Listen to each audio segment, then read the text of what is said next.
ambalo kwa miaka 14 limekuwa likiwaleta pamoja vijana katika eneo la Kathonzweni, kaunti ya Makueni. Viongozi wa eneo hilo wamewataka vijana kujisajili kuwa wapiga kura ili kutumia kura zao kuchagua viongozi waadilifu na wanaoweza kuangazia masuala ya vijana.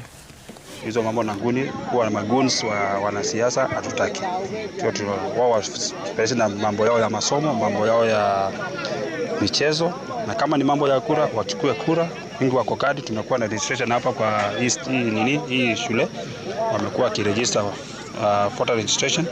Kwa tunawahimiza sana wajiandikishe mambo na kura. Wanasiasa wengi ambao wanafanya kazi na wanapenda kutumia vijana, na wakati mwingi wanapatia vileo, wanalewa ndio waweze kuwashangilia ama kushambulia wenzako. Wasikubali hilo, kwa sababu IEBC ilileta mpango wa kujiandikisha, na kwa sababu wengi wao ambao ni Gen Zs na wale wametoka juzi wamejiandikisha kama wapiga kura, waweze kutambua na wachambue, waone viongozi walio uko kwa uongozi wakati huu kutoka kwa MCA mpaka kwa rais, na wale ambao wanaomba kuwa katika nafasi ya uongozi wawachambue vizuri, wanatumia ile kadi yao ya kura tu.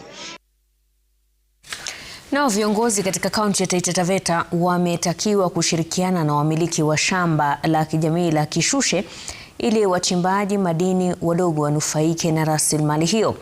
Kulingana na viongozi wa shamba hilo, madini haswa ya chuma ni sharti yaanze kuchimbwa kupitia ushirikiano na wawekezaji mbalimbali wa kibinafsi. Wakazi wanaitaka Wizara ya Madini kuharakisha kutoa leseni za uchimbaji madini kwa wafanyabiashara wadogo.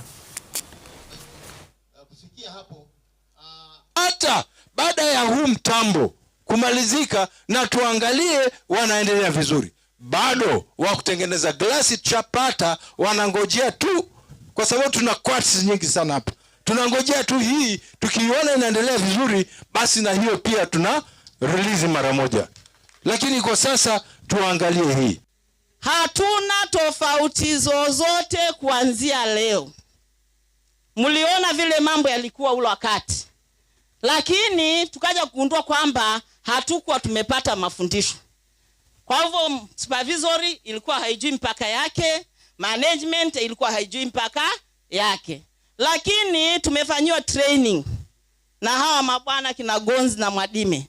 Tumeandika barua kwa ministry, tumeongea na PS, tumeongea na RMO, ni kwamba tunangoja tumalize hii AGM, coordinates zije zichukuliwe za artisanal miners mali yao, ili artisanal miners wapewe leseni zao kama artisanal miners. Na serikali ya Kenya imezindua rasmi mpango wa kushirikishwa kwa wananchi chini ya miti katika maamuzi ya maendeleo kupitia mazungumzo ya moja kwa moja katika ngazi ya vijiji. Mpango huo unaosimamiwa na chuo cha mafunzo ya serikali ulizinduliwa katika eneo la Oldonyiro, kaunti ya Isiolo, huku ukilenga kuwapa wananchi nafasi ya kueleza changamoto zao, kuchambua mchakato wa utoaji huduma na kushirikiana na serikali kutafuta suluhu. Sisi lazima tufike kwa wananchi hapa nyinyi, ili tujadiliane na tukubaliane maneno mengi tu mlisema hapa ambayo tutachukua na tutapeleka huku mbele ili usaidizi ipatikane, because ndo sababu inaitwa under the tree series. Ndo tujadiliane, tukubaliane, alafu tupeleke mbele ili then hii matatizo yatatuliwe, because serikali iko na uwezo ya kutatua shida yoyote. Na kwa niaba ya watu wa Oldonyiro, sisi tunashukuru serikali kiongozwa na Mheshimiwa Ruto, president wetu, kwa sababu ya sub county ambayo sisi watu wa Oldonyiro tumepata wakati huu. It is about people empowerment. It is about government going to where the people are. Yaani kwamba the under the tree series inamaanisha kwamba serikali yaja mahali ambapo mwananchi wa kawaida alipo. Na kwingineko, wakulima wa kahawa katika kaunti ya Kirinyaga wanasherehekea baada ya mapato yao kufikia kiwango cha kihistoria cha shilingi bilioni 7.4 msimu huu.